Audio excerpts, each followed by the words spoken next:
ये एक Jenner diode है।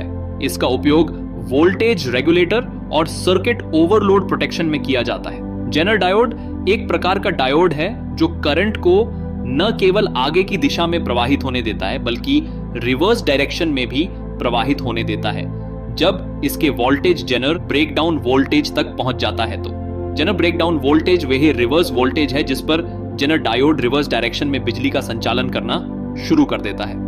जेनर डायोड को ऑपोजिट डायरेक्शन में सर्किट से जोड़ा जाता है।